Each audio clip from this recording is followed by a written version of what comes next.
Chapter 25, Vatican Scandals. In 2014, RT News presented some Vatican scandals, and these included that bishops and priests were accused of helping high-ranking Nazis escape during World War II. Alois Hudel, a bishop, shared his pro-Nazi views and is accused of helping dozens escape.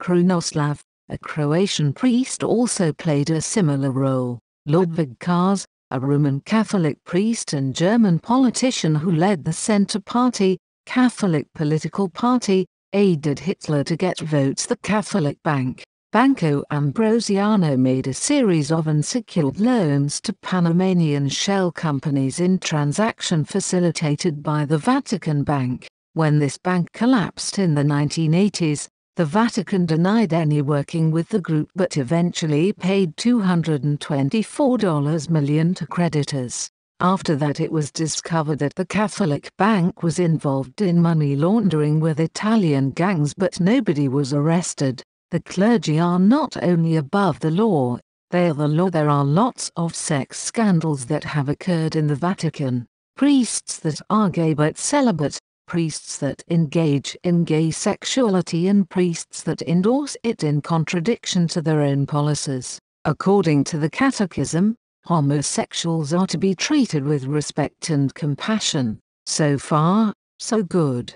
However, the homosexual acts themselves are contrary to natural law and are not approved by the Church and are sinful acts. Two known Vatican members ran a gay prostitution ring, Angelo Balducci and Ganido Ehime. Some believe that this led to the resignation of Pope Benedict. The Church has a relationship with Italy's criminal organizations, from the Sicilian Mafia to the Calabrian 'Ndrangheta and Campanian Camorra. At a time when the Church is not reconciled with the Italian state, they looked to other sources for local authority, such as the Mafia, which led to the Church turning a blind eye to their activities. Nuns, priests, doctors and nurses have conspired to steal as many as 300,000 Spanish babies over the course of 50 years. Spanish babies, because many hospitals in Spain were managed by the Church. Mothers had been informed that their kids had died at birth and were shown the corpse of a dead infant.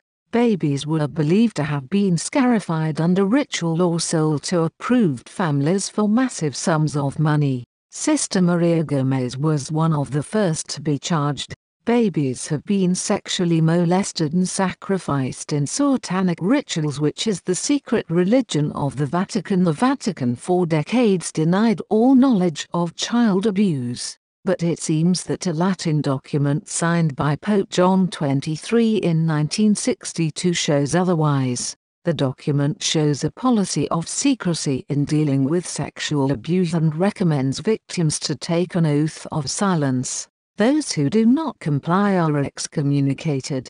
Pope Benedict, Pope Francis and others have been accused of covering up child sexual abuse within the Church, and some people believe that the popes themselves are involved. In December 2014, Valerie Tirico reported on some further scandals. She reported that anti-contraception Cardinal Timothy Dolan was exposed for paying pedophiles to disappear. As she says, these are men that claim to speak for God and have access to their White House, where they give their opinions and expect to be listened to because of their high standing and moral authority. Only in the lunatic asylum that is in 2009, a 27-year-old mother, pregnant with her fifth child, was rushed to a Phoenix hospital, St. Joseph's, where doctors said she would die unless her pregnancy was aborted.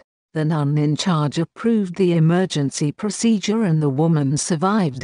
The local bishop then excommunicated the nun in Brazil in 2013. With Vatican backing, the Church excommunicated a mother and a doctor for saving the life of a 9-year-old rape victim who was pregnant with twins. At 4 months pregnant, the girl weighed 80 pounds. Cardinal Giovanni Battista Re, who heads the Pontifical Commission for Latin America, said that life must always be protected.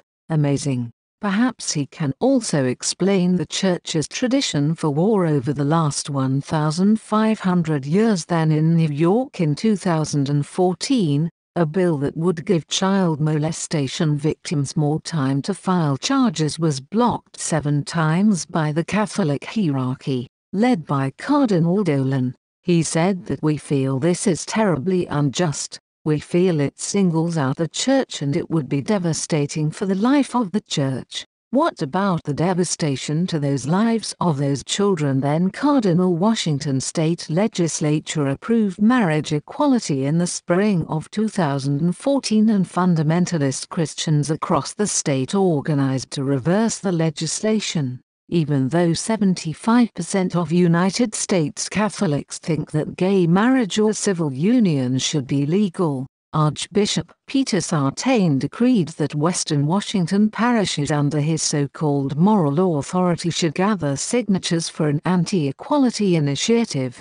A number of priests refused admirably, but where is the consistency, or is there such a thing as a part-time Christian? The biggest of all the sins committed by the men of cloth has been the Catholic hierarchy's opposition to condom use in Africa. In 2003, the president of the Vatican's Pontifical Council for the Family publicly lied about the efficacy of condoms in preventing both pregnancy and HIV.